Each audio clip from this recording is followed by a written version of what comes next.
"Dad, we need you to move out by the end of the month. Carolyn isn't comfortable anymore, and honestly, neither am I." That was it. No argument, no raised voices. Just my son standing in the hall of the house I'd helped him buy, arms crossed, not quite able to look me in the eye. I didn't say a word. I turned around, walked back to my room, and sat on the edge of my bed for a long time.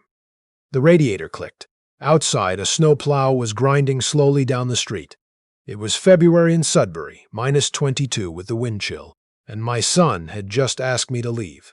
I was 64 years old. Let me back up a little, because none of this came out of nowhere, even if it felt that way standing in that hallway. My wife, Sandra, no, not that name. My wife, June. I need to stop. Let me start fresh. My wife passed away 3 years before all this. 38 years we were together. She was the kind of woman who remembered every birthday in the extended family, who kept a drawer full of cards just in case, who made the house feel like a place you actually wanted to come home to. When she died, cancer, fast and merciless, I didn't know what to do with myself. The house felt enormous. Our house in Barrie, the one we'd bought in 1994 for $187,000 and paid off entirely by 2011. 4 bedrooms, a finished basement, a yard she'd spent 15 summers turning into something beautiful. I sold it 8 months after she passed. I couldn't stay. Every corner held something I wasn't ready to look at. The sale cleared just under $940,000 after fees. That went into a registered account alongside the investments I'd been quietly building for the better part of 30 years. I'd worked as a mechanical engineer for a mining operation up north. Not glamorous, but steady. And the pension was solid. I also had money in index funds, some commercial real estate through a small syndicate, and a few other positions I'd accumulated and mostly forgotten about during the years when life was too full to think much about money. In total, somewhere around $3.1 million, give or take. I didn't talk about it. There was no reason to. After selling the house in Barrie, my son, who I'll call my son because that's what he is to me, his name is Scott, suggested I move in with him and his wife. They had a newer build in the east end of Sudbury, 4 bedrooms, only using 2. "Dad, it makes sense. We'd love to have you, and you'd be closer to the grandkids." He had 2 kids by then, 7 and 4, a boy and a girl. I said I didn't want to impose. He said I wouldn't be. His wife, Carolyn, she'd always been pleasant enough to me, though I'd sensed over the years that she operated on a kind of internal ledger, tracking what everyone owed and who was ahead. She called me herself and said, "Reginald, we mean it. Come stay with us." So I did. I want to be clear about something. I paid my way. From the first month, I transferred $2,800 to Scott's account to cover my share of the mortgage, groceries, utilities, whatever was fair. I babysat when they needed it, picked up the kids from school on Tuesdays and Thursdays, shoveled the driveway without being asked. I wasn't a burden. I was, if anything, useful. That was the arrangement for 14 months. The shift started, or at least, became visible to me, around the time Carolyn asked if she could take a look at how I was managing things financially. It came up casually, over dinner. She'd been talking about the cost of the kids' hockey registration, about how expensive everything had gotten, about a friend of hers who'd had to pull her son from a program because of fees. Then she looked at me and said, almost in passing, "I've always wondered, Reg, do you have a financial advisor, someone who manages things for you?" I told her I handled most of it myself, with some help from an advisor at my bank for the registered accounts. She nodded, said that was smart, changed the subject. 2 weeks later, she asked again, differently, said she'd been reading about estate planning, about how complicated it gets when things aren't organized properly, about a woman at her office whose father-in-law had died without a clear will, and the family had spent 2 years in probate. "I just want to make sure," she said, "that you've thought about all that, for Scott's sake, and the kids." I said everything was in order. She smiled. "That's reassuring. It must be a comfort, knowing you have resources to fall back on." I smiled back and said nothing useful. I think that was the moment she started doing the math. I don't know exactly what she found, or how she found it. I'm not careless, but I'm also not secretive about everything. There was a statement from my brokerage on the kitchen counter once, I remember that, and I'd left a folder from my accountant on the dining room table for a day or two. Maybe that was enough. Maybe Scott told her something without realizing what he was sharing. Either way, by the following spring, the temperature in that house had changed. Small things at first. Carolyn started mentioning often how tight the budget felt, how the kids needed new equipment for the next hockey season, how the roof was going to need work in the next couple of years, how Scott's hours at work had been reduced, and things were a bit stressful. Nothing was a direct ask. It was more like a weather system moving in. You couldn't point to a single cloud, but you knew a storm was coming. Then Scott sat me down, without Carolyn in the room, which told me she'd staged it, and said he'd been thinking about the future, his and mine. He said he wanted to make sure we had a plan. He used the word plan 4 times in the conversation. What he was working up to, slowly and painfully, was whether I intended to leave a portion of my estate to him and his family, and whether any of that might come sooner rather than later, given how things are right now. I asked him what he meant by sooner. He looked at the table, said something about a gift, an early inheritance, something to help with the roof and the kids' respite, and maybe a small renovation they'd been putting off. I said I'd think about it. I went to my room that night and stared at the ceiling for 2 hours. I want to be honest about this part. I was hurt. Not angry, not yet, just hurt. This was my son. I'd coached his hockey team when he was 10. I'd driven him to university in Kingston with a truck full of his things and cried the whole way home. I'd stood beside him at his wedding and meant every smile. And now I was sitting in the spare bedroom of his house, listening to the central heating kick on, wondering if he'd asked me to move in because he wanted me close, or because he'd figured out, eventually, that I was worth something. The next few months answered that question. The requests became less subtle. Carolyn mentioned, directly now, that $2,800 a month didn't really cover things properly given rising costs. She started sending Scott articles about elder financial planning, leaving them where I might see them. She suggested, once, that I might consider adding them to one of my investment accounts just for transparency. She used the word transparency with the confidence of someone who'd rehearsed it. And Scott, my son, who I'd always thought of as fundamentally decent, let it happen. Didn't push back. Didn't pull me aside and say, "I'm sorry about her, Dad. This isn't right." He just went along with it, the way he'd always gone along with things he didn't have the stomach to fight. That's what broke something in me. Not Carolyn. I'd never expected much from her. It was Scott. The conversation in the hallway happened on a Wednesday in February, a week after I'd told Carolyn, plainly, that I had no intention of restructuring my finances to include their names, and that the estate plan I had in place would remain as it was. She hadn't said anything then, just gone very still and walked out of the kitchen. Scott came to me 4 days later. I could hear it in his voice before he said a word, that flat, resolved tone that meant he'd been talked into something and had decided to commit to it fully so he wouldn't have to feel bad about it. "Dad, we need you to move out by the end of the month. Carolyn isn't comfortable anymore, and honestly, neither am I." End of the month was 22 days away. I nodded, said okay. He looked surprised. Maybe he'd expected me to argue, to beg a little, to negotiate. I didn't. I went to my room, sat on the bed, and started making a list. I want to tell you something about being 64 and suddenly having to find a place to live in the middle of a Canadian winter. It is not, as some people might assume, a desperate situation. Not if you've spent your working life paying attention to money. But it still lands on you like something physical.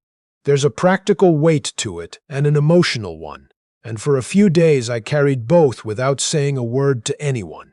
I called my friend, a man I'd known since we were both young engineers up north, who lived alone in a house near Lake Ramsey. I told him what had happened. He was quiet for a moment and then said, "Well, what do you need?" I said I needed somewhere to stay for a few weeks while I sorted things out. He said, Bring your stuff. I moved out on a Saturday. 2 truckloads, my furniture was mostly in storage, had been since I sold the Berry house, so I wasn't dealing with much. Some boxes, my clothes, a few things of my wife's I'd kept. I told Scott I was leaving on Friday, gave him the date, and that was it. He stood in the kitchen doorway when I carried the last box out. Neither of us said much. Carolyn was not in sight. The kids, my grandchildren, were at their skating lesson. I'd timed it that way. I didn't want them to see. I spent 3 weeks at my friend's place. During that time, I did 3 things. First, I hired a real estate agent and began looking seriously at property. Not a condo. I'd had enough of living inside someone else's walls. I wanted a house, something with a yard, something with a room I could use as an office, something that was mine. I found one on a quiet street about 15 minutes from the lake.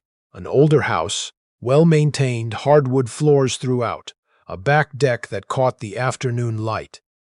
It had been on the market since November and the sellers were motivated. I paid just under $620,000 cash. No mortgage, no cosigner, no conditions except a short inspection. I took possession in April. Second, I called my lawyer and revised my will. This was something I'd been meaning to do since moving in with Scott.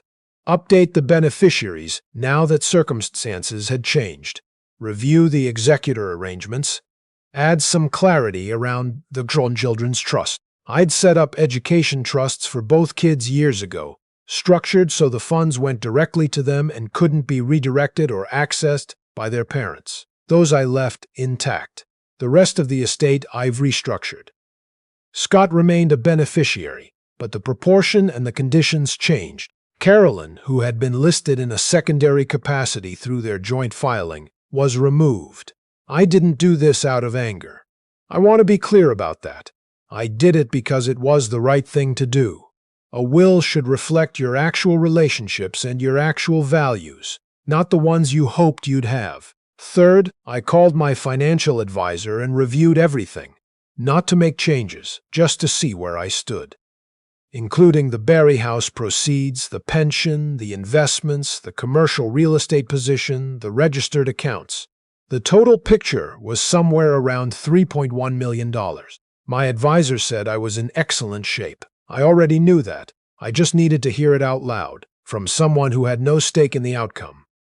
I moved into the new house on a Thursday in April. My friend helped me carry things in. We ordered pizza and ate it on the floor of the living room because I didn't have a table yet, and we talked about things that had nothing to do with any of this. About a fishing trip we'd been meaning to take for 15 years. About the way the town had changed. About his knee surgery. It was the best evening I'd had in a long time. Within a week, I had the basic furniture arranged. Within 2 weeks, I'd established a routine. Morning walks along a trail near the house. Coffee at a place downtown where they knew my order by the 3rd visit. Dinners I cooked myself from scratch because I'd always liked cooking and had never had enough time for it when I was working. I planted some things in the back garden. I called my grandchildren once a week, at a time I'd arranged directly with Scott. He'd agreed to that, at least, and I picked them up one Saturday a month to take them somewhere. The Science Center. A hockey game. Once, a long drive up north to show them a lake I used to fish when I was their age. I did not contact Carolyn. I had nothing to say to her. It was about 6 weeks after I moved out that Scott called. It was a Sunday evening, just after 7. I was reading. I let it ring twice before I answered. He sounded different, not the Scott who'd stood in the hallway with his arms crossed. This was the earlier version, younger, a little unsure of himself. "Dad, how are you?" I told him I was fine, that the new house was the getting together, that I'd had the back deck restained and it looked good now. He said that was great. There was a pause. Then, "Things have been a bit difficult here, since you left." I waited. He said the mortgage was harder to manage than he'd expected, that Carolyn's car had needed a major repair, that hockey season was coming up and registration alone was over $400 per kid this year. He wasn't asking directly, not yet, but it was the same approach as before, the slow weather system buildup. I said, "I'm sorry to hear that, Scott." Another pause. "We were wondering," he said, and I could hear the careful arrangement of those words. If you might be willing to help out a bit, just temporarily, while we get things stabilized, I said. What does stabilized mean? He said maybe a loan. Something they could pay back once things settled. Maybe $40,000 to cover the shortfall and give them some breathing room.